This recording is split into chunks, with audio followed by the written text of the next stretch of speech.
नमस्ते बच्चों, हम लोग 11 का कोर्स प्रिपेयर करेंगे। तो बेसिकली तुम्हें फिजिक्स पढ़ना सीखना है कि फिजिक्स को जो है कैसे पढ़ा जाता है।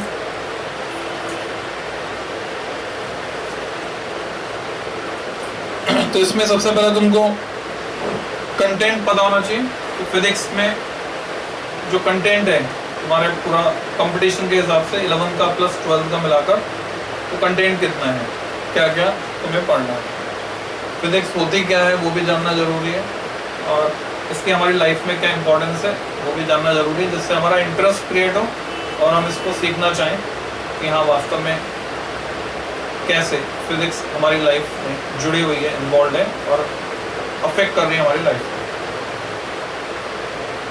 तो सबसे पहला जो सवाल उठता है वो कि डिस्ट्रीब्यूशन कैसे है।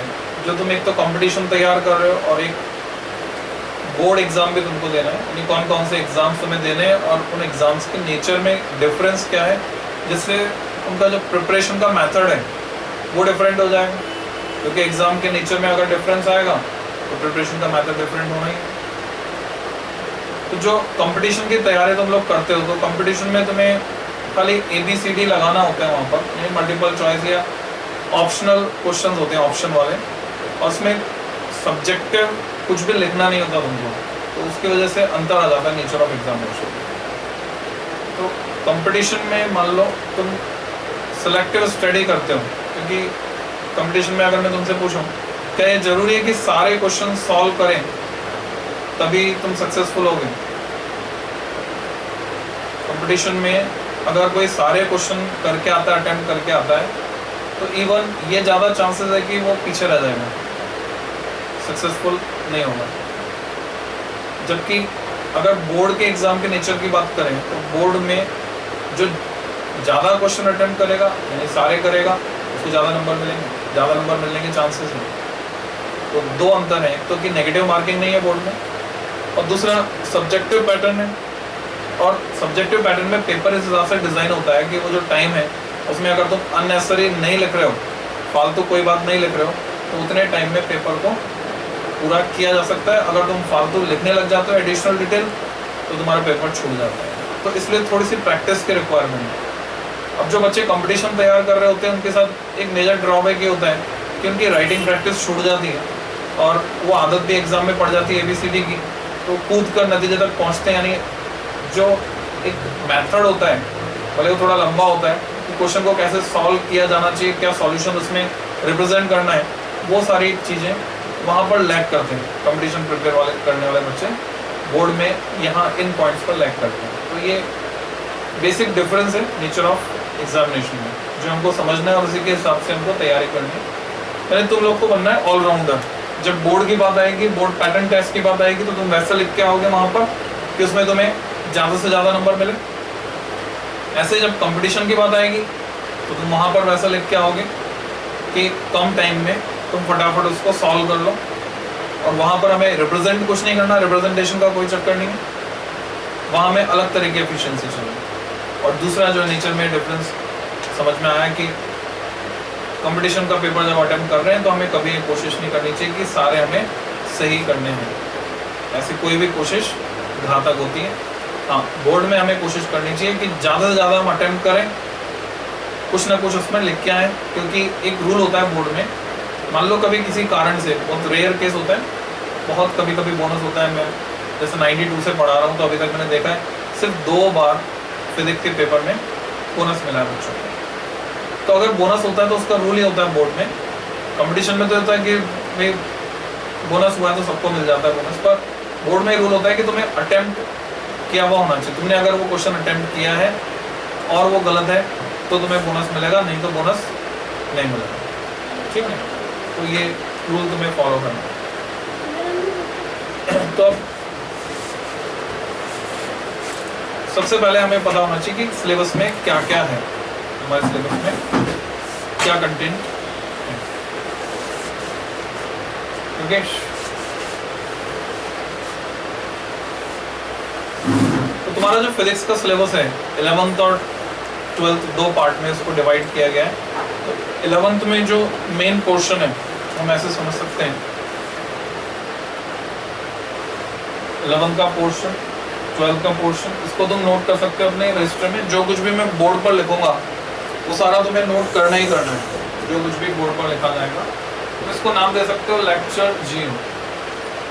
ये रेफरेंस रहेगा तुम्हारे पास, हर लेक्चर का ये रेफरेंस रहेगा। तो यह है लेक्चर नंबर 0। रेफरेंस किस सेंस में रहेगा, तुम ऐसे समझ सकते हो कि जब भी मान लो जरूरत पड़ती है कोई भी रेफरेंस देखने की, मान लो तुम्हारा कुछ लेक्चर कोई छूट जाता है या फिर कम समझ में आता है कोई बात, तो तुम इसमें देख सकते हो लेक्चर के रेफरेंस से, क्योंकि ये सारा मटेरियल में नेट पर भी अपलोड करने वाला हूँ, तो इंटरनेट पर भी अवेलेबल रहेगा। कौन सी साइट पर रहेगा, क्या रहेगा, कैसे रहेगा, वो तुम्हें बता दूंगा मैं। तो लेक्चर नंबर 0 में हम सबसे पहले ये जान रहे हैं फिजिक्स में क्या क्या हमारे सिलेबस में है। तो 11th में मेनली तुम पढ़ते हो फिजिक्स का पार्ट जिसको हम जानते हैं मैकेनिक्स के नाम से, इसको बोलते हैं मैकेनिक्स।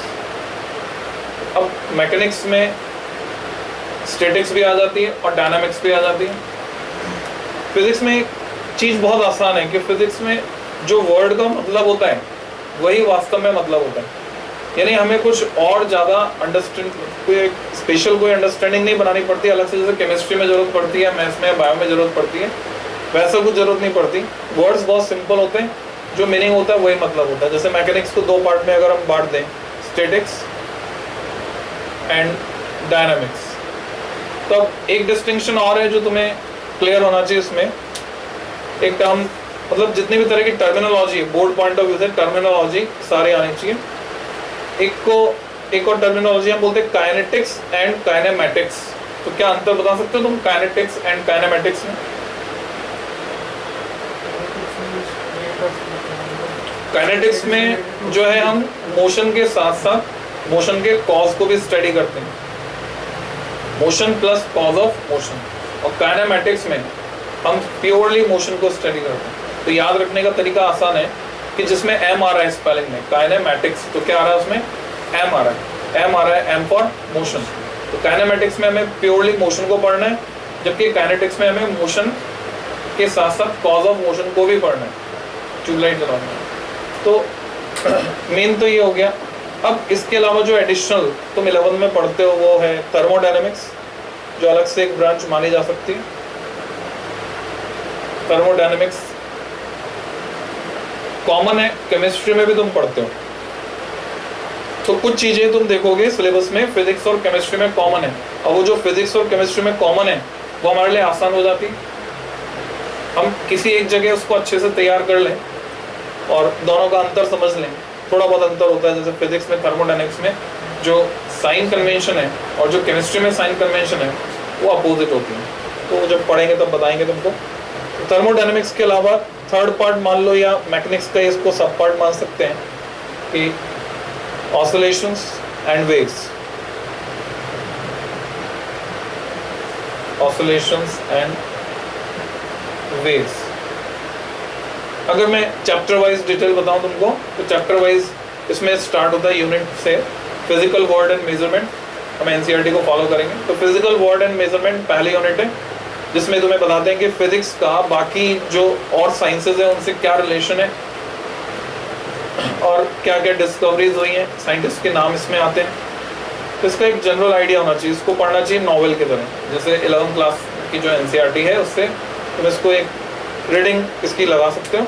उसमें ऐसा कुछ भी नहीं है जो याद रखने के लिए तुम्हें बाउंड किया जाए कि नहीं इसको रट के तैयार करना है, ऐसा कुछ नहीं है। उसमें कंजर्वेशन लॉस तुम सीखते हो, बेसिक फोर्सेज इन नेचर सीखते हो। तो फिजिकल वर्ड एंड मेजरमेंट में अब मेजरमेंट वाला जो पार्ट आता है उसमें एरर एनालिसिस आ जाता है एक। तो इसके अलावा लेंथ मेजरमेंट, मास मेजरमेंट, टाइम मेजरमेंट, ये पोर्शन आ जाता है। यूनिट्स एंड डायमेंशंस आ जाती हैं, ये सारा आ जाता है इसमें। फिर सेकेंड यूनिट जो आती है इसमें मोशन स्टार्ट हो जाता है, काइनेमैटिक्स स्टार्ट हो जाता है, ऐसे हम बोलें तो। Motion in 1D, motion in 2D and 3D। 3D में ज़्यादा डिटेल नहीं है, 2D में ज़्यादा डिटेल है। मोशन इन 1D में तुम न्यूटन्स की इक्वेशंस पढ़ते हो। यूनिफॉर्मली एक्सेलरेटेड मोशन, मोशन की बेसिक कैटेगरी 2 ही है, uniform and non uniform motion. तो इसको तुम सीखते हो, इसको पढ़ते हो। तो इस तरह से 2D में तुम पढ़ते हो projectile motion and circular motion, तो वो 2D में आ जाएगा। थोड़ा सा आगे आ जाओ, ये इधर चेयर है, आ गया होगा तुम, ये मुद्दे आ गए।